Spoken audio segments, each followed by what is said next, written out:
Hello, everyone, and welcome to TravMedia Meets. I'm Henry Hemming, Global Managing Director of TravMedia. So good to have you with us today. It's our third event of 2024. And please get your pickaxes and ropes ready. It's time to scale the mountain of our industry. Yep, it's time for how to get ahead in travel PR.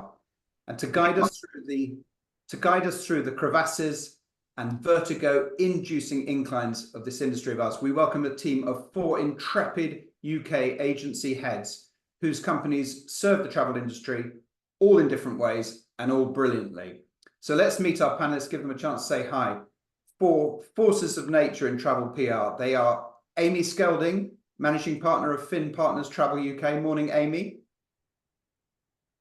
Great to have you here. Fiona Anderson, Director of GEC PR. Hi, Fiona. Hi, lovely to be here. Thank you for joining us. James Brooke, the Managing Director of Rooster. Morning all, great to be here. Good to have you, James. And lastly, certainly not leastly, Jim Odoire, Managing Director of Black Diamond.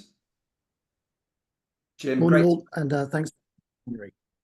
Thank you very much, Jim. We were due to be joined by a 5th panelist today, which was Jules Hugo of Lotus, but sadly, Jules can't be here with us. She's en route, I think, as I speak, to see an international client on a pressing matter.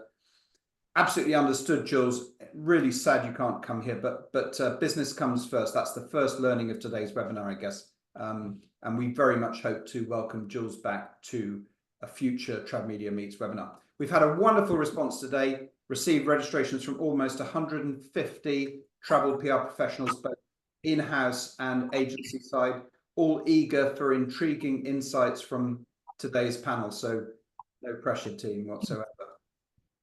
Quickly at this stage, before we get... What was that? Just before we get going, do hit us with questions. We'll get to them if we possibly can. We love questions. Today it's swords at the door, Chatham House rules. So yeah, pitch your questions in, even if you work for a rival company or whatever else. Oh, and if you can remember to put your company name in with your question, that'd be great, just in case I don't know who you are. Share your thoughts on social. We love your posts. Include the panelists, please. And finally, before we start, a quick commercial. Team has asked me to do this. You'll hopefully all have received an email on the expansion of the TravMedia Meets brand in the last week or so. It's gone from just webinars to we're bringing socials, bi-monthly socials, and we're also going to have dedicated partner events. First social is 10th of July, so watch your inbox for more details. Very much hope to see you there. Okay, let's get cracking. So we have assembled a wonderful panel of industry leaders. We hope to coax out of them information on the hits and misses, the highs and lows of their careers. That's always interesting. What, in their opinion, agencies and travel brands are looking for in travel PR professionals. Who makes a winner? Let's cover off maybe pitching skills, creativity skills, and also client and in-house stakeholder skills. What you, the audience, should be expecting in terms of personal and professional development in your careers. How the sector is doing in terms of its diversity and inclusion journey, and how new people can break into this sector of ours. We've got some strong opinions from the team on this. Amy Skelding in particular. How the comms industry is changing and what the PR head of 2034 might look like, or 2044. So let's start off by hearing the views of our panelists on how they believe you can work your way up the PR ladder. And Jim Odoire has kindly and bravely volunteered to go first. So just to introduce Jim, Jim's 30 years of marketing experience have taught him that often the less trodden path can yield great rewards. As the founder of Black Diamond, he's steered the company from its roots in extreme sports content production to a leading full-service travel and tourism marketing agency. It's part of the International Tourism Group. It manages a portfolio of 30 global destinations. Jim is in charge of 40 shining Black Diamond staff. Jim, tell us about your journey. Well, thanks very much indeed, Henry, for that introduction. I thought it might be interesting to look at this from a perspective of somebody who's perhaps just starting their journey in PR, or somebody at the beginning of their career. And to start with, you mentioned it briefly, but I thought I'd like to share how Black Diamond got into PR in the first place, because it's slightly unorthodox route. As you said, we started as an extreme sports film production company. And when I first joined Black Diamond, myself and my business partner spent most of our time in the ski resorts of North America, hence the name Black Diamond, with production crews filming some of the world's best skiers and snowboarders. Now, it was around that time that the US and Canadian ski resorts started to see British skiers arriving in significant numbers, although they weren't really doing any PR or marketing here in the UK. And it was really just a case of right place at right time, because Black Diamond were there. We were working with the resort marketing departments on this sponsored content that we were producing. Those marketing departments asked us if we could help to market their destinations to the UK ski trade and media. Being youngsters and full of confidence, we said, yes, absolutely, we can do that. And hence our rep and PR business was born. And I'm very proud to say that to this day, still some of the US ski resorts are our clients, now over 20 years on. It's a slightly non-traditional route that the company came into the world of PR and marketing. It's an approach that we like to keep at Black Diamond. In the respect, we always like to try and do something different, something creative, and to come at the projects that we undertake for clients at a slightly different angle. We don't want to be viewed as a safe pair of hands. And on several occasions, we've turned down working with clients who just weren't willing to look at things through a different lens, or perhaps take a bit of a risk on Black Diamond's more unorthodox and creative approach to their marketing and their PR requirements. This in turn is something that we look for in the staff that we employ here, and how we ask them to conduct business on their clients' behalf as well. We understand that there are, in the PR world, some unavoidable nuts and bolts elements of every PR account, but we look for the people who can really add a different dimension or a skill set, and importantly, a sort of creative perspective to the role. We don't always agree, and certainly our clients don't always agree with some of the suggestions that we come up with for how we should do that, but they do all appreciate that we're constantly coming up with these new ideas, which is great. One of the most important reasons for wanting multidisciplinary staff here at Black Diamond is because PR, as we all know, does not exist in a bubble within an agency.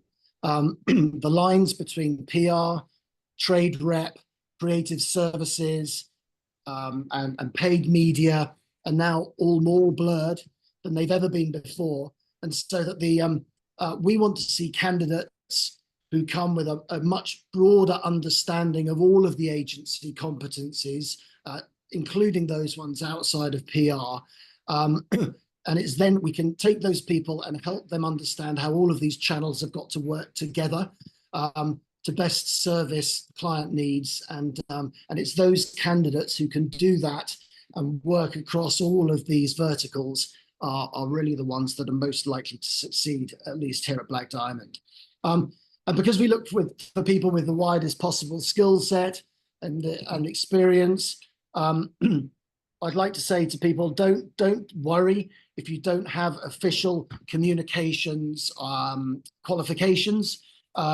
If you're smart, if you're personable, if you are organized, a good communicator, then things like experience, background, education are less relevant, and you could be an absolute perfect fit as someone to come in and to learn the business, particularly from the ground up.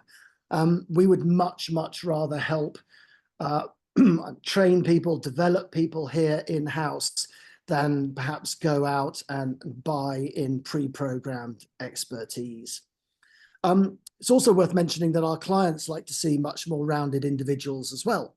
For example, someone who's got a background in hospitality or events and has had experience with dealing with people and all of the problems associated with those types of industries is much more likely to be unflappable and would be able to cope with whatever tasks or problems that their clients or their work might throw at them.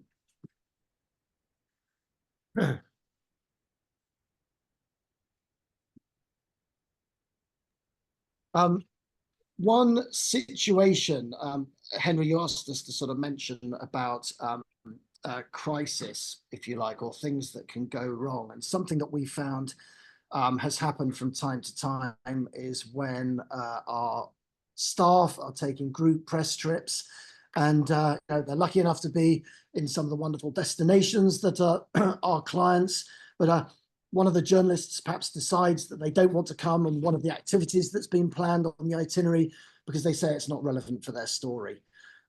This, of course, puts the member of staff in a really awkward position because the clients likely included that activity in the itinerary to promote a particular partner that they've got or a stakeholder, or they may have even paid for it. And they obviously want all of the journalists on the trip to participate.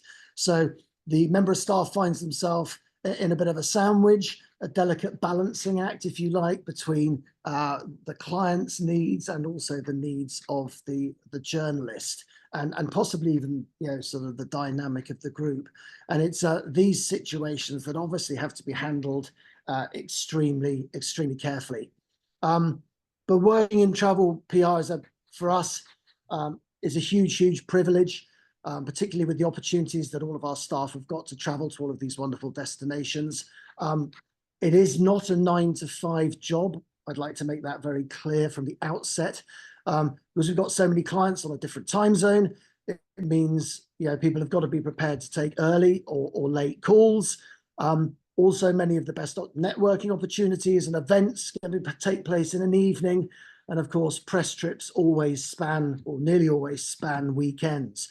So PRs really do need to be prepared to put the hours in, but the ones that do are going to be rewarded with the best networks of journalists, the most trusted client relationships, and also the most respect from their colleagues, which is ultimately going to make all of their jobs so much easier.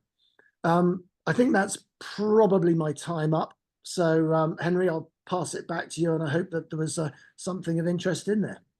Fantastic, Jim. And I will come back to you on some of that later. Very interesting how you take talent from outside the industry with real world experience. I'm sure you call those people the diamonds in the rough, but I'm going to move on very quickly now to our next panelist before I blush. So second up is Fiona. Fiona, lovely to have you here today.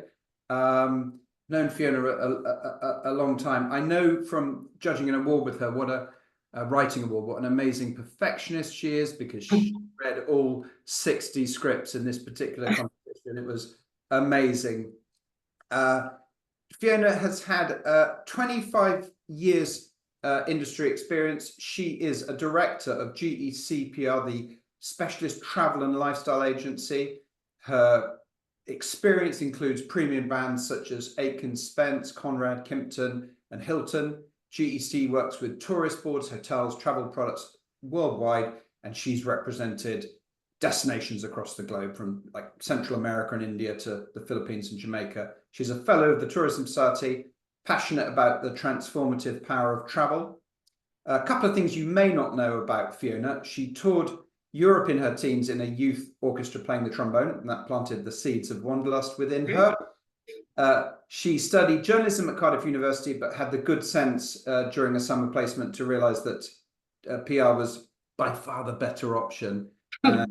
Pursued that avenue. She bought an around-the-world ticket and travelled solo for a year, age 27. What a good idea, although I'm not asking all the account execs in the audience to immediately down tools and do that. She moved into travel PR in her 30s, joining KTA. She relaxes with yoga and running. and she entered the London Marathon 2001, and I think she finished the 26-mile course earlier this year, 2024. So Fiona, lovely to have you with us. Tell us about your journey, and tell us what really matters about getting ahead in travel PR to you. Great. Thank you, Henry. Thanks for the intro. Yeah, I feel like, as Jim mentioned, working in this industry and travel is a huge, huge privilege. And whilst I discovered PR after university and thinking I wanted to go into journalism, I didn't discover travel PR until I'd sort of been a decade into my career, really. And prior to my travel PR journey and traveling, I'd worked in large consumer agencies focusing on FMCG clients. And I feel that having traveled solo without being in the industry and working in travel agencies, in PR agencies that didn't specialize in travel, I think both of those things have helped me in my journey as a travel PR. I think if you are entering the travel PR industry, having worked in another sector before, I don't think that's a bad thing. I think it's a great thing. So I think it's important to have diversity of thought. It's important to learn from other sectors, other people. And I think it just makes you a more well-rounded individual. I think everyone on this panel will say that travel is very vast. You know, we work with airport parking companies, we work with airlines, we work with resorts, we work with travel related products as well, like, you know, binocular brands. So you do need to have dexterity when it comes to being a travel PR. You do need to be able to also think about how you approach different clients. It's not a one size fits all type of sector. I think that's really, really important. And I think as sort of Jim touched on, it's such a multifaceted, multidisciplined way to work that you can't just be, you know, good at organizing events, or you can't just be good at writing press releases. You've got to be able to manage people. You've got to be able to have great relationships with clients. You've got to be able to essentially connect with different people, whether they are journalists, influencers, clients, or other members of your team. So I think every day is different as a travel PR, which excites me, and that's why I love what I do, because, you know, no 2 days are the same. It's not I'd say a job that you can get bored in, but at the same time you have to be able to embrace change, because change is constant in this industry, and in fact constant in PR. So when I first started out in PR many moons ago, we would send out press releases via fax machine. So you would get the franking machine out, you'd print out the press release, you'd send it out in the post, and then 2 or 3 days later, you'd go and phone up the journalist and say, have you got the press release? Very different world to now. I mean, I would say now, gosh, well, one, thank goodness franking machines are out of the way. But blanket press release sending is, I think, by the by now. I think if you want to get results in this industry, you do need to have great relationships with media and content creators. And so that comes down to another key skill that I think all travel PRs need to have. And that's the ability to build relationships and also to spot a good story and communicate that to a media partner, to an influencer, and pitch that to them on a one-to-one basis as well. So it's definitely quality over quantity, I would say, in this day and age, which makes our lives probably harder in many ways than it was maybe 10, 15 years ago in the PR industry. But I think once you have those relationships, they will pay dividends time and time again. And I certainly found during the pandemic, for example, having great relationships with media, with clients, really helped our agency survive, you know, a roller coaster period in our agency's history.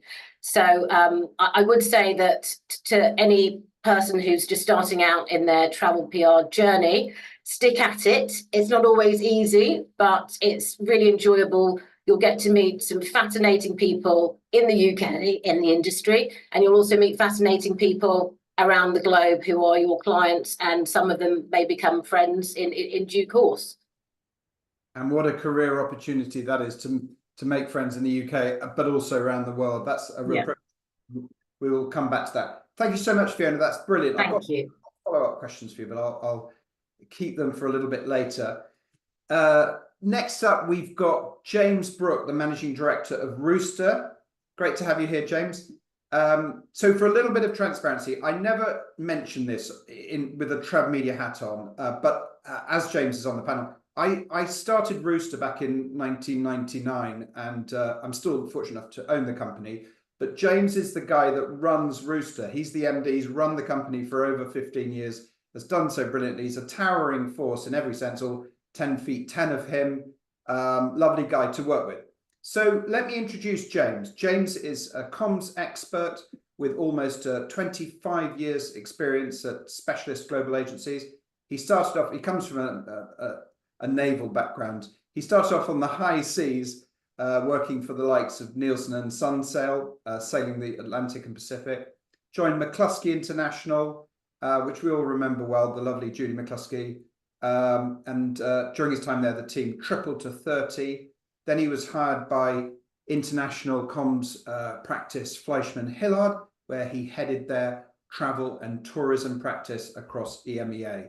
And thence to Rooster, where he marked 15 years as MD in April of last year. He leads a team of over 30 people in PR, representation, social, reputation, and more, with clients in travel, but also property, consumer, and B2B corporate. Oh, and he's a fixture of the PR Week Power Book.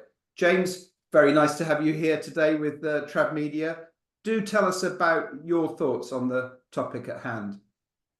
Fantastic, thanks, Henry, and thanks for the very warm intro. So I'm going to break this down into three parts, actually, because they're quite distinctive in terms of how to get ahead in travel PR. There's three elements to that. So we've got the PR and comms piece, number one. We've got the travel industry, number two, and then we've got the agency piece as number three. And I guess we're approaching this largely from an agency perspective, because all four of us panelists are all from agencies, and we all run agencies. So I guess starting off with the PR piece, you've got to love PR and comms. That's got to be at the heart. I think from my perspective, the travel side is all great, and we'll come on to that. But what I want to hear from either new entrants or from existing team members is that they love the art of PR and the art of communications. That's what we do day in, day out. We are communicators. We are advocates for our clients. So you've got to love PR and comms. Now, I'm a completely non-trained PR, and interestingly enough, I don't look for any form of PR communications degree on a CV, because actually often being a great PR and a great communicator is more down to the personality and the type of person you are. So I guess just tying that to some of the background that Henry mentioned. So I've been fortunate enough to sail both the Atlantic and Pacific Oceans. The sea is kind of my first passion. Now, being in in effect a small box for 3 weeks across the Atlantic with 6 other people, that teaches you how to be a great PR and communicator. It's a highly pressured environment. There's not a lot of sleep. You've got to get on with your teammates. You've got to know how to keep a conversation going. We talk a lot about networking in the PR and comms space. You've got to know how to keep that conversation flowing. So that's where I've come out, I guess, just very top line from the PR perspective. On the travel side, yeah, look, we love the industry we work in, but I wouldn't get too distracted by kind of that glamorous part, because actually the most fascinating and interesting part for me within the travel space has actually been all the issues and crisis management that I've worked across the years. And just to pick three of those, so we dealt with the ash cloud crisis over Iceland when we looked after Iceland Express way back in 2010.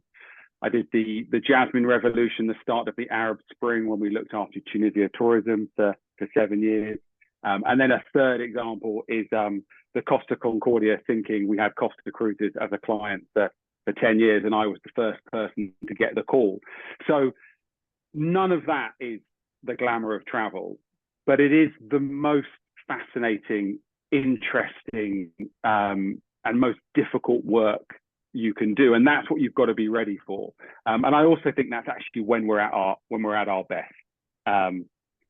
So I would always take the travel piece with a little bit of a pinch of salt. Yes, you will do amazing trips and experiences, and that's a real privilege. But for me, the most interesting, rewarding work is all of that deeper issues, crisis, reputation management side. And I would embrace that from the outset, because if you're going to work in travel PR, you're going to be dealing with issues. So hone those skills and be that go-to person for issues and crisis management.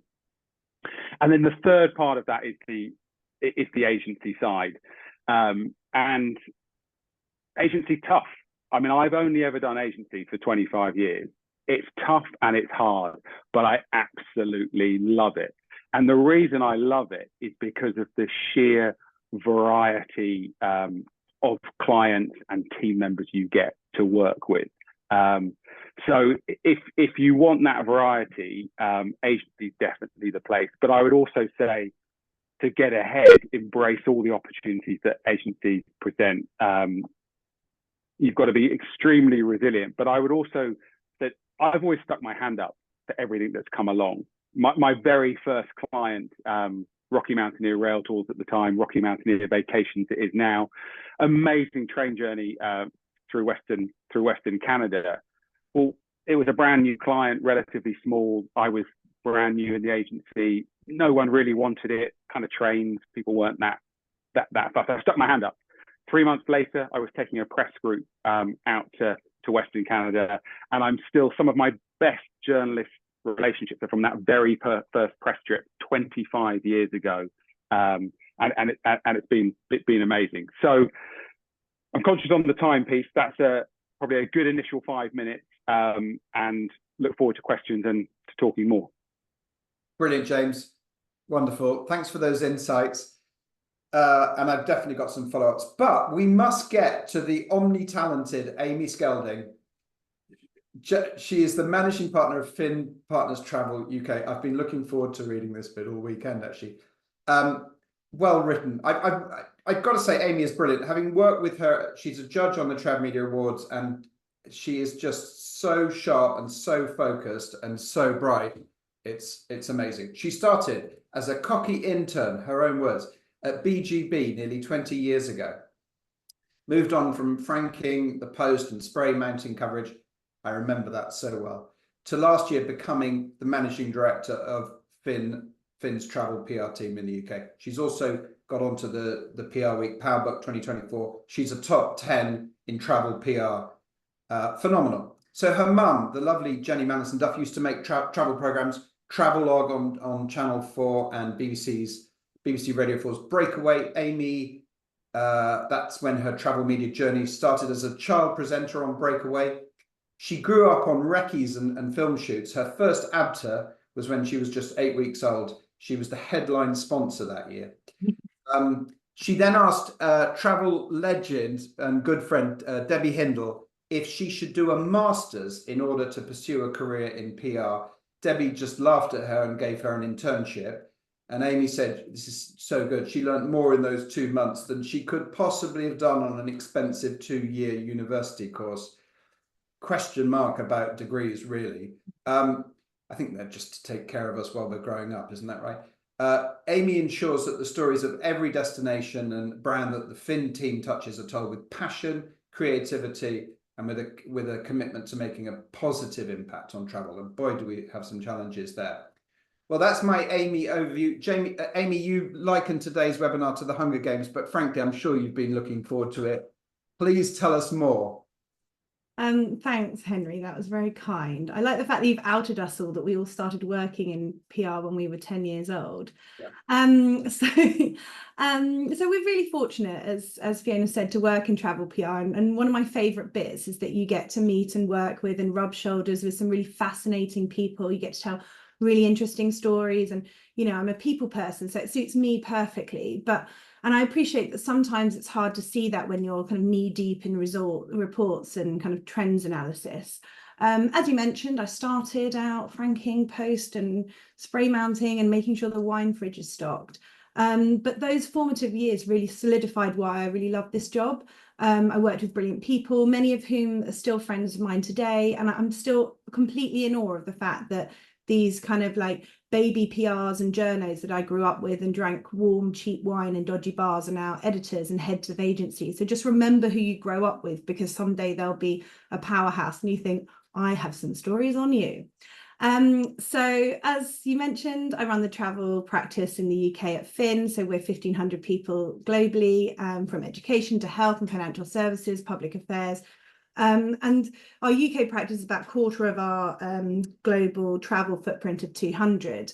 And what's great about it is, you know, as James is mentioning about not just being travel specific, we work a lot with our consumer team, you know, that we sit next to, mainly because we're the noisiest. They look after things like Ladbrokes and Waitrose, and then our corporate team, we work with them on different campaigns. So we get to learn a lot from each other, and being honest, it keeps us fresh, but also makes me appreciate how much I love the travel industry. But I've come at it as a slightly different angle, so that we all complement each other in terms of kind of how to get ahead in travel PR. And I've used the rule of three like James. And I think there are some takeaways that I think anyone listening, I'd really like them to go away and ponder and ideally action. So the first thing I would say is that you should kind of network as if your career depends on it, because sort of in a way it does. Like what James said is right, stick your hand up. There are so many opportunities to meet people in our industry. And I decided quite early on that I like going to swanky rooftop parties and surviving on warm wine and strange canapes for a long time. And I think often PRs think networking means just with journalists, but some of my strongest contacts have been with kind of fellow PRs. So it pays to be welcoming with everyone, as you might have a hotel partner and someone else might have a tourism board. You know, we work with Rooster because they have Play and we have Iceland. So you can always work together, and actually there's a friendliness between you, because there is, yes, of course, competition, but it doesn't have to feel competitive day to day. And the next is about taking the learning opportunities where they exist, or finding them for yourself. So do the training, join the webinar. Congratulations, everyone who joined this webinar. You know, ask the questions. And I found that people generally love to be asked about themselves and what they do. So you should go for it. And time can feel really pressured, and you can always think that it's important to do the thing that's in front of you, but you also need to make a plan for what's further down the line and think, I need to start learning some things, you know, listening to a webinar. There are a wealth of podcasts available that you learn so many things from. And also you might not even know when that thing is useful until something crops up later down the line. And then the last thing I would say is about being curious. So my team will know I often talk about this spidey sense, and it's not because I've engaged in way too much Spider-Man with all my sons, but there's something about in PR you need a kind of intuition. So when something seems a bit off, or even bob on, and you kind of want to look at it. So if a journalist is asking a weird set of questions ahead of an interview with a client, you might need to think out, why is that, and probe a bit more, so that it's not a car crash interview when it happens in real life. Or if you see a campaign that you think is brilliant, then it's worth reading up on how it came about, and that curiosity will get you really far as you start to learn more about what makes the industry tick. Very good, Amy. Are you done? I am done. That was a very abrupt finish, but brilliant. Some wonderful insights. Thank you so much. So, gosh, I've got so many questions. I'm just going to start with a kind of a random one. I think being at the beginning of a PR career is quite daunting, but the way to get ahead is to develop really close relationships with top journalists. Claire Irvin at the time said on our last webinar, if you want to make an impact with our team, you've got to get out and meet them. And she said, you know, travel PR is more people people centric than any other form of PR, except like maybe music and fashion or something like that. I think younger team members naturally find it daunting to go out and talk to journalists at events and things like that. What tips would any of you give to those people on their way up about how to make an impression with journalists and not find it too daunting, and how not to kind of cock things up? Who would like to take that? Go on, I'll jump straight in there. So for me, the first tip I was ever given was ask questions and show interest, because actually people do like to talk about themselves. And it's the easiest way to get a conversation started. I mean, even if you're at an event, you're not quite sure of someone, you know, these days you can quickly look them up on LinkedIn, get a little bit of background, and then go armed with 2, 3, 4 questions, and just talk to them, ask questions. That will get the conversation. That will get the conversation flowing. I think also in that sense, you need to plan ahead for when you're networking. So if you have to be strategic about it, because you only have a couple of hours, and there are lots of people in the room. So you need to look up, who do you really want to see? What have they recently written about? What have you got that's relevant or that's really tricky that you don't know the answer to? So you might have a hard sell that you say, we're thinking about doing, ask. It's all about getting the engagement and being a real person, because then that's how you form relationships, as being a nice normal person with hopefully interesting things to say. Very, very good. We talk quite a bit, and with the team we talk about quite a lot about the networking. So I remember, and Henry mentioned my very first agency, Judy McCluskey International, with Judy McCluskey, an absolute powerhouse who would just network and walk a room. But at the same time, she would also put a lot of pressure on the team to go out and generate leads and network. And actually, sometimes I think that's actually counterintuitive, because actually, by being a little bit more relaxed, asking those questions, being able to just start a conversation and have interesting things to say. And obviously that comes to Amy's point from curiosity, having a broad knowledge about everything, whether it's the Euros last night or the general election or the latest trends on TikTok. That allows you to have that conversation. And even if you don't get round to your sell in that conversation, you'll have created that connection, and that will often lead to a better result.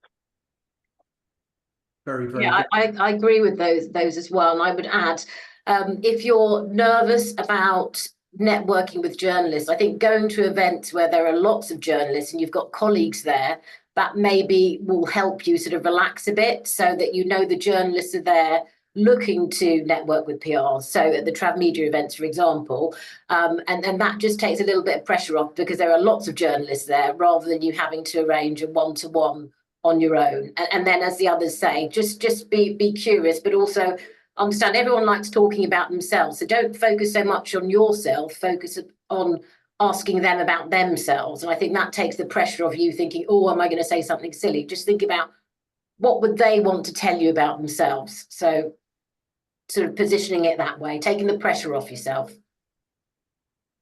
Jim, did you want to come in? Yeah, just one last thing I would say, have confidence. Remember, they are there to meet with you and talk to you about your clients. So you shouldn't worry about just diving straight in. But with that confidence, you've also got to have knowledge. Make sure that you are prepared and that you know what it is that you're going to, your client's product and destination in this case is paramount, because journalists will obviously see straight through someone who doesn't know their subject. And on a very allied topic, Jamie Lee Abtar, who is marketing manager of Not in the Guidebooks. Good to have you with us, Jamie. She says, what are some of the most effective pitching strategies that you train your staff in for securing features and mentions? And I'm talking maybe pitching here by phone or face-to-face, but do include email if you like. Amy, do you want to start that one? I can do. I think it's kind of comes back to the skills you need in PR, whether it's kind of team management, pitching skills, creativity skills. And essentially you have to be a good communicator. That is obviously a lot of it is written, but if you can distill a story and tell it out loud, then you can write it and pitch it. And if the story is weak, say, I don't know, you've got a hotel opening, but it's really generic, and that's where the creativity comes in. So if you can't explain why your story is worthy of any other, is more worthy than any other story, that's when you have to start to think, okay, well, I'm going to need to do a brand partnership, or you look around for a news hook, or you think this might actually be better as a photo stunt rather than we have a hotel opening because everyone has a hotel opening. And so that's how you make it really sing. And I think if you're the skills you need for pitching essentially are to work out what makes your story better than all the others. And that's where you need to think, as James was saying, about thinking beyond travel. So, having a sense of culture, food, sport in travel, that they work really well together as they hold hands. So can you bring in a foodie partnership? Can you think of something that, if you're, I know this is really basic, Betty, but if your hotel opening is in Paris, then you've got the Olympics, you can talk about any sports themed element to it, or it's in Toulouse and you've got a legacy element to it. So I think that it's working out, the key bits of the communication is making it more interesting than anyone else's one. And also, if it's a bit weak, then you might be able to ask your journo mates to do you a favor, which comes back to the networking. Yeah, anyone else got any top tips for pitching in and how to get noticed? I think it's about doing your research before you pitch to a journalist. Have a look and see, have they written about this subject before recently? Because otherwise that's going to annoy them that you're pitching something they've already recently written about. So it's really, really important to know your media, know your subject, read the magazines, the newspapers, read the travel sections, and really understand what each specific journalist likes to write about, and stalk them on Instagram. That's what I do, just to find out what they like to do in their private lives, just so you've got a little bit more to talk to them about other than just the topic in hand as well. Yeah, I think showing knowledge of people, and I always say work to their ego. I just think it is about that. And I think, as Fiona said, if you can go in with something about their lives, don't talk about the weather, something about their lives, something you've noticed, and you make them feel that their work has cut through, which I'm sure you feel it does, it works wonders. So terrific. And I'm just going to add on the end there, I'm sure we're all across the Jay Rayner, all the noise around the follow-up. So like a follow-up should never be, did you receive my press release or this story? You've got to put more meat on the bones. I mean, that's just lazy. We talk a lot about the difference between kind of average or good versus exceptional. And we're obviously always at Rooster looking to be the exceptional. So if you're going to follow up, you've got to put some more meat on the bone. You've got to give a different angle. You've got to use which channel to follow up on these days, whether that's LinkedIn, X, whatever it might be. But a follow-up should never be, did you receive this? You've got to provide more.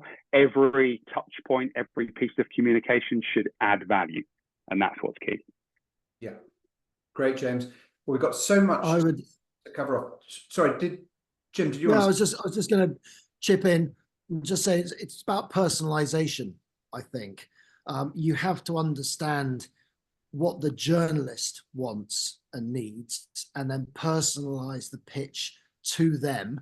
So rather than trying to force something down their throats that perhaps they're not going to be interested in because it's the way that you want the story told. So yeah, you really do have to think about that as well. Terrific.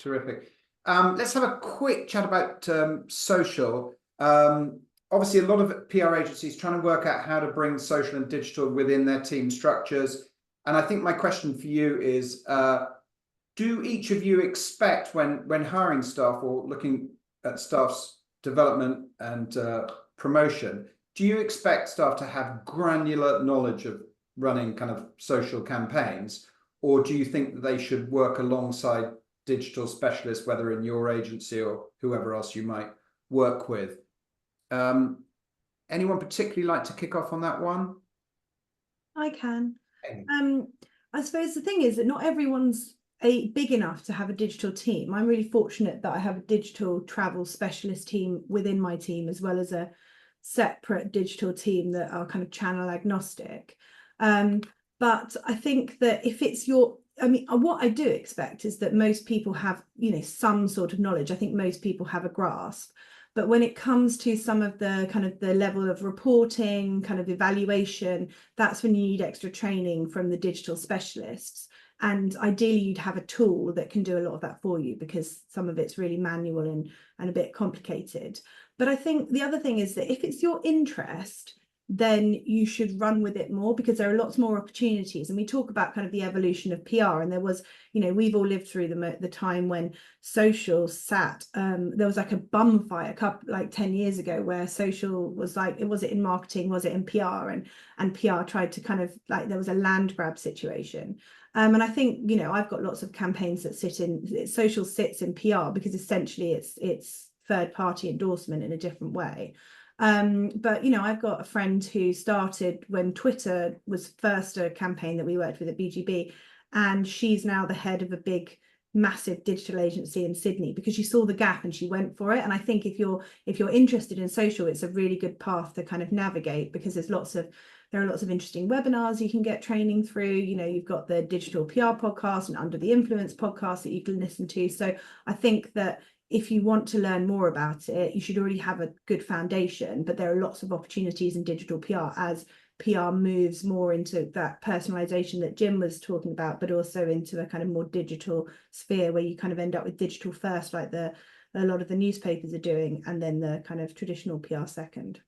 But Jim, I'm interested in asking you, do you expect your team members to have really kind of granular social media skills? No, we don't. We're very lucky. We've got social media specialists here at Black Diamond. But what we do expect is, because social kind of runs through, you know, all of PR, we do expect all of our PR teams to have some understanding of how social works generally. Even if it's something as simple as, you know, following key publications and journalists so you can see what they're on the lookout for example. But it's not something that we require particular expertise in. Okay, cool. We've got a lot of questions coming in, so let me crack on. A question to Fiona, and it was a subject I wanted to bring up, which was diversity within the industry and all the different heads of diversity that the industry is trying to seek some progression on. But we've got a question, Fiona. It would be great to hear your advice as to how to navigate moving up in the industry as a junior from a diversity point of view in a company and industry that is, quotes, not diverse at all. I'm not sure that that's fair, but over to you, Fiona. Yeah, good question. And I would say that certainly in my PR career journey, travel is not that different to any other facets of PR. Diversity, in terms of diversity of background, of ethnic mix, is very low across the whole travel industry, across the whole PR industry, and travel similarly has its issues as well.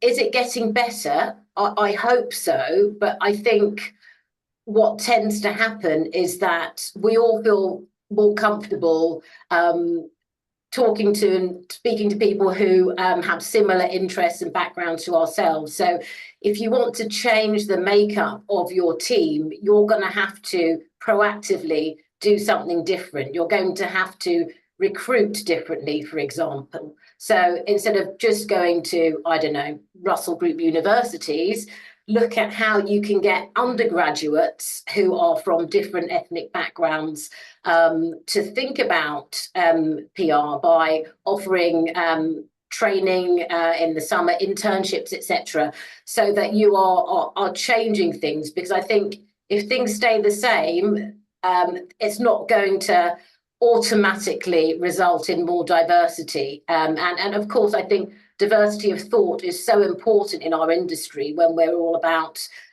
creativity. And I think you get ideas because you are surrounded by and you're inspired by people who aren't like you, but they come from different backgrounds. They have different experiences of the world. And so I think if you are within an agency that is not very diverse, then I think ultimately that agency further down the line is going to have problems in terms of attracting diversity of clients who understand that diversity of thought, diversity of people is really, really important. And travel's all about embracing different cultures. So we should be reflecting that better.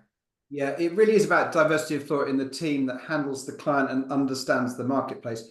So Amy, to you, another diversity head that the industry needs to tackle is class. And you had a piece in PR Week last week. You said there's more than a whiff of the home counties in PR, which is, well, I'm sure everyone in travel PR who is middle class will say, well, I got here on merit, you know. But what do you think we need to do to broaden it out, to get more of a mix in our teams from a class perspective, more accents and more, you know, people without university degrees and so forth? I think also to say you got here on merit is not completely acknowledging the privilege that you have. And I say this as a self-confessed, like, sorry, Nepo baby who got here because my mum knew someone. So, you know, that is not totally lost on me. But I think it is our responsibility as a collective to be able to firstly acknowledge it, and then also be able to do something about it. As Fiona's saying, you know, it didn't used to be the case that anyone even noticed that there was a whiff of the home counties. That's just how it was. And so I think that that's where, you know, you can, as long as you're acknowledging, you know, we no longer have the requirement for a degree in our recruitment. And that used to be the case. And I suddenly had this realization, like, why is that the case? That's really stupid. You don't have to have a degree. It's useful for certain things, but not actually, it's not the whole gamut of what we do, because you live by the rule that you can teach aptitude, not attitude. So actually I have lots of people who don't have degrees, who are not from the home counties, and probably don't have the same upbringing, heritage, education, you know, accessibility to certain things that I did. However, they're bloody brilliant at things that I'm not good at, or I don't have that lived experience, so I can't connect with a client, a journalist, a certain kind of like certain cultural elements that I just I can read about, but I don't have that same touch point on, which then brings you that diversity of thought, and it makes you more interesting and rounded. So therefore, I have a better team and a better business based on the fact that we're built by different people bringing it together. And I think it has to be from that real kind of, if you are from a background in an agency, then you can push to do more, and it's not you don't have to, it's not your duty, it's not your job, but it does make a difference if you have that interest to ensure that you can affect change.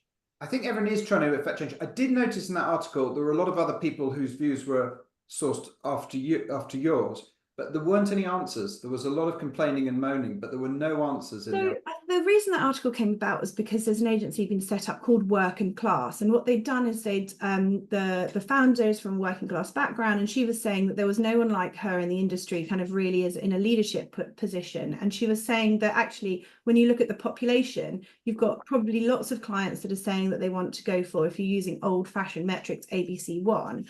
And actually, you know, there's a huge wealth of people out there in our situation booking holidays that aren't being targeted because they think high net worth is where it's at, and that's just not the case. So actually there's a market out there. It's just that there's probably an element of snobbery. There's probably an element of kind of thinking that fancy rooftop hotels are only relevant for people who are called Amy from Surrey, and it's just not true. And so actually it's kind of bit by bit changing that. So you can affect change. So we did the step up internship with APL and TTG and Intrepid to try and drive diversity into travel communications and travel journalism. And I think there are lots of different places that you can go to start recruiting in a different way, and that's where that's I think got to be the start of your journey. That's a really good tangible project, people affecting change. Amy, well done. Jim, let me bring you in here because I'm very interested in your thoughts early on about bringing people from outside the industry, like in hospitality, because then they really understand the issues of our industry.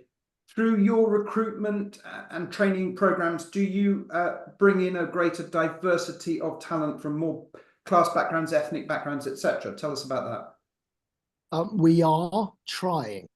I think that perhaps previously there was maybe a bit of a perception of the industry that stopped certain people from joining. I think that now everyone is becoming a little more sort of culturally sensitive, or at least we like to think that we are. And certainly the media in general is now requiring all of the agencies to be more aware culturally and from a diversity standpoint. Here at Black Diamond, it sounds like it's something being echoed at the other agencies. We are starting a sort of accessibility pathway, if you like. It's an internship program where we're hoping to be able to attract different people from different walks of life and cultural backgrounds to come and join us. I think it's going to be across the industry as a whole, a fairly slow burn, but certainly I feel the whole process accelerating over the last 5 years, particularly, which is very welcome and very exciting. It's been amazing to see. And an agency I know that there's been great change at is Rooster. James, what are your thoughts on this? Well, I mean, we're on a journey, but I think the emphasis we can all do more to make that journey faster and quicker. And I think it's on us all as agency leaders, but also those right at the bottom, all the way through the agency to be pushing hard to bring in that change. Yeah, I think we're okay, but we can do a lot more. Terrific. I've got so many more questions and I'd like to get through more of them. So can I say, Jim, you want to tune out now because you've got a vital 12 o'clock Zoom, haven't you? So we're fine if you drop out. Amy, Fiona and James, are you happy to go on for another 5-10 minutes? Yeah. Is that all good with all of you? Lovely. And Jim Odoire, Managing Director. Okay, well, thank you very much. Thank you so much for joining us. Bye, Jim. Great seeing you. Thanks. Good to see you all. Bye. Okay, fantastic. So next up, we've got a couple of anonymous questions, which is, I think, a good thing. Somebody has asked, beyond account management, what other roles can PR pros with account management skills pivot to if they'd like to grow their skill set beyond just client liaison? So once someone has got to account manager level, they've proven themselves. What wider skills are each of you as agency heads looking for in your team members? Fiona, let's start with you here. Okay, I think once you're an account manager, you're showing that you can organise your time, organise your campaigns. But I think leadership skills are called into play when you get to the director level or higher. So I think it's about preempting situations and thinking ahead and managing upwards. So what is it that your account director or company director is going to be doing that you can help with and assist with? Thinking ahead about client activity. So, for example, if you have a client on a retainer and you know that the retainer is coming up and that you're going to be pitching again, think about some ideas that you can throw into the mix. So it's about sort of, I guess, putting yourself forward. I think, as James said earlier, putting your hand up and saying, how can I do this? Can I help with this? And looking for opportunities rather than opportunities coming to you. I think once you get past the account manager level, I think you need to be a bit more proactive, and so that you'll see more as somebody that can be relied on to lead. Terrific. Amy or James, do you have anything you wish to add? Yeah, go on, James. Go on. Oh, go on. Thanks, Amy. I was just going to say, I mean, I think at this point in time, there's never been more opportunity in what we do. Now, everyone kind of debates the term PR. I mean, for me, we operate in a world of communications, and never has there been more opportunity in comms. So if you look at just the Rooster piece, we are PR, social, influencer, experiential, creative, and reputation. So when you get to the account manager piece, you are fully within your right to start playing in any of those areas to help you formulate great integrated communications campaigns for your clients. So if you've got a specific area that you are interested in, be it influencer or more of the reputation kind of issues management side, or even on the more copywriting creative piece, then start to push and nudge into that area. Find some training courses, talk to your line managers, and really grow your expertise, because I think there's so much opportunity now. And while people debate this kind of generalist piece around an account manager, I think there's room for account managers to still maintain a client service element, but start to specialize in a couple of those areas, so you are then the go-to person. Or if you were then just to break that down within travel, you could be the airline specialist, or the luxury hotel, or the tour operator. Or if you're going into the core PR skills, you could put that into, I'm going to be the news jacking person that's monitoring the news agenda and the stories that I can put my clients into. There's so much opportunity that I think really it is a playground. It shouldn't just be seen as, I'm an account manager, I'm client service, that's it. No. You're just getting started still. Yeah. What Amy, what should account managers do next? So firstly, know your worth. Account managers are like, we love good account managers are really hard to come by. So I wish I'd known when I was an account manager how valuable I was. But I think the other thing is that, you know, we can all, as PR people, we can be a bit humble and tend to work behind the scenes. You know, we were just talking about before we got on the webinar. So it's about, like, the ick bit is about showing off. So forcing yourself to show off in a way that isn't grim. So if you're really good at, as James, you're really good at aviation, you've done a really good aviation campaign, then what you should be doing is showing it off. And I'm not saying, yes, you can do it on LinkedIn, but within your team, you can say, this is how I created this case study. If you can see areas that don't work in your agency or in your business, and people don't understand what you do, then actually one really sensible way of doing it to train people is to lead it yourself and not wait for someone else to do the training for you, or to affect a bit of change. If you can see that your all cuttings agency are terrible, but if you can see that your cuttings agency isn't very good, then you can change your business by looking at different cuttings agencies or different ways of reporting to make it better. And that's when you see really good account managers who've said, I've spotted this problem, this is how I want to solve it, please can you sign it off? And usually you get a yes please, thank you very much. And so that's how you stand out. That's how you start to really make a name for yourself and be more than a client servicer, more of a leadership industry player. Superb. Yeah, I love that. It's becoming a solutions person, isn't it? Yeah. Coming up with the solutions rather than being waiting to be asked about it. Yeah. Yeah, great.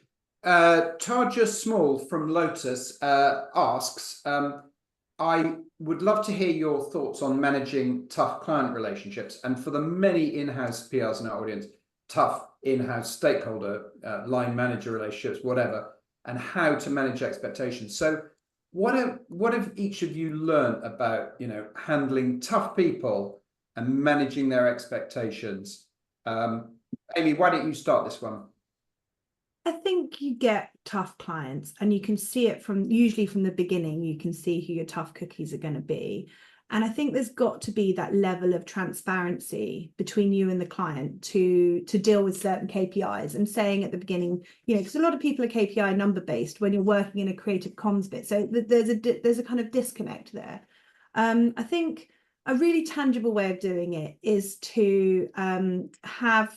So one thing that I think really works is you have your team catch-ups, but then you have your leadership team with their leadership team catch-ups, because you can catch the niggles quite early on as opposed to at the end of year review, so that you actually know, you know, you're being briefed something that seems really weird, but actually you realize that it's because the CEO wants X, Y, and Z and actually wants a profile, but they don't want to say, I want to be famous, because they can't for whatever reason. So you then understand what the rationale is behind the trickiness. And then in your quarter, I think I really like a quarterly review, just because you can do all the shiny stuff, but you have a slide that says barriers and solutions, which is a nice way of saying this ain't working. And then you can go through, these are the challenges that we're having. How can we help you make them work? So you don't end up with that, you know, an end of year animosity when you think you've done a really good job and actually that wasn't quite what they wanted at the beginning. And I think that's one. I mean, there are so many different challenges, but I'm taking the easy bit of the challenge in that tangible example. Yeah, stand up for your consultancy skills and get respect. James, would you like to add something there? Yeah, absolutely. So we monitor and track two clear parts of the client agency relationship. You've got the ROI we all talk about, the the KPIs and the accountability piece. But just as important is what we call at Rooster. We call it the ROR, which is the return on relationship. And that was particularly prevalent during COVID times when it was all about that partnership. So what we do is we do monitor and track. Obviously, the ROI is more tangible. The ROR, the return on relationship, is less so. But we do monitor and track both so that we can kind of we can get ahead of the game and we can see any of those speed bumps coming down the road. And we're looking to keep them as speed bumps rather than brick walls. And that's the key thing. So seeing what's coming down the track and then managing it, ahead of time, and having that really strong relationship and partnership that you can build very quickly. In fact, many times at the start of a relationship, it's much easier because you're in that honeymoon patch. Yeah. But to lean on. So seeing the runway in front of you and keeping those bumps in the road as bumps rather than brick walls. Fiona, how do you manage tricky clients? Yes, I think it's important to understand, is the challenge about their personality, or is the challenge about what they're hoping to achieve, i.e. the bit that's written down on paper, the KPIs, the objectives, and understanding that. So if it's about their personality, then it's understanding how you can communicate better with that client in a way that will work for them more effectively. If it's about their expectations about what your agency is supposed to be delivering on, and there is a gap between what they're expecting and what the results are, then you can understand, okay, we need to relook at this. So, and I agree with both Amy and James saying you have to constantly monitor that relationship and have a sixth sense around if something just feels a little bit off in a relationship, just, okay, what can we do about this? And it's all about relationships at the end of the day, everything we do in PR. And I think it's really important just to sort of work out, how can I communicate more effectively to my client, and how can I deliver the results that they are expecting? And somewhere along those lines, you'll get there. Yeah, through trial and error over the years with tricky clients. Absolutely. Oh gosh, yes. I think we'll finish with a final question, which is on podcasts and your favourite podcast. This is from Claire at Coolstays, and she's obviously, like me, an avid podcast listener. I kind of get my information from podcasts. I think she said, what are your recommendations? So maybe PR podcasts, but just wider political media podcasts that you think people on their way up in our audience might like to tune into, that you find really nourishing. James, do you want to kick off with a podcast recommendation? Yeah, so there's two that I listen to pretty religiously, and that's one is the PR Moment podcast, which I think is a go-to for anyone in the industry, and that comes back to my first part, which I was concentrating on, which is the PR and the skills within PR and comms, and you'll get amazing insights from PR Moment. And then the second one, more on the travel piece, is it's called Our Future Skies, which is a real deep dive into the aviation sector. It's a part that I'm particularly kind of passionate about. But that's an incredible deep dive with some amazing guests on there, the likes of Willie Walsh and all the other kind of A-listers. So they would be my two go-tos. Lovely. And Fiona, are you a keen podcast listener? I do, but I tend to listen to things outside of the sector. So I prefer finding out about what people from the sports arena or people who are entrepreneurs, what they have to share. So I quite like Diary of a CEO because there's a lot around that. So for me, I'm not so much more podcasts for industry, but more for finding inspiration outside of PR and travel. Fantastic. And Amy? Oh, I love podcasts. I think there are a couple of really interesting ones. The one that's really good on crisis, that Graham at ABTA put me onto is When It Hits the Fan. It's so good. It's so interesting. And they do a kind of analysis of different crises throughout that's happened that week and what went wrong. I think FD Working, it's really good because you get a really good snapshot of kind of business leaders, how they think. What's it called? Can marketing save the planet? It's really interesting if you're interested in ESG. If you need a bit of touchy-feely stuff, I absolutely love Best Friend Therapy because it actually is very empowering. PR Week, the Travel Market Life's good. I've got, I can do a takeaway, I'll do a list. Brilliant, Amy, some lovely ideas. Actually, I'm going to do I wanted to weave this in, so I'm going to do my own recommendation. I recommend that Claire from Cool Stays and all of our audience, oh gosh, it's not going to work, is it? Goes out and buys, oh, there we are. Alan Edwards, I Was There, Dispatch. So Alan is the leading music PR genius in the country. He has looked after Bowie for years, the Stones, the Who, loads of punk bands that I love that in his early days. I was fortunate enough to go to the launch of this, but also the Beckhams and the Spice Girls and others. A couple of things from his book I just want to read out, which I just thought were really relevant to today. He said, my roles have been multiplicitous. Say that when you're drunk. On one level, I did PR, but depending on the client, I was often the manager, the fixer, or quite often the psychotherapist. And I just think back to the psychotherapy you have to give to your clients or your stakeholders. It's unbelievable. The other thing he says is, and I think this is so true as a closing thought to our audience. Some people in the wider world kind of think PRs do, promote the antics of footballers' wives like Rebecca Vardy. They imply that the publicists are helping superficial people sustain non-existent careers. But the truth is, at the top of our game, calling yourself a PR rather undersells what you do. In the loftier rungs of our industry, you hold real sway. You become a power broker, working in the shadows, unseen but deeply influential. So good luck to everyone in our audience. Get to the top because you will have a major impact on how brands message themselves and how they're perceived by the UK public. So thanks to Alan Edwards for that. So it's been a really absorbing debate today. I wish we could go on for another couple of hours. I'll probably just have to get you all back for another session soon. But to Amy Skelding, Finn Partners, Fiona Anderson, GEC PR, James Brooke of Rooster, Jim Odoire of Black Diamond, who was with us for so long. Thank you so much for joining us today. And thank you to everyone in TravMedia land for tuning in. It's been a wonderful debate. Thank you, you three. Brilliant. Thank you. It was a pleasure. Thanks, everyone. Thank you. Bye. Bye.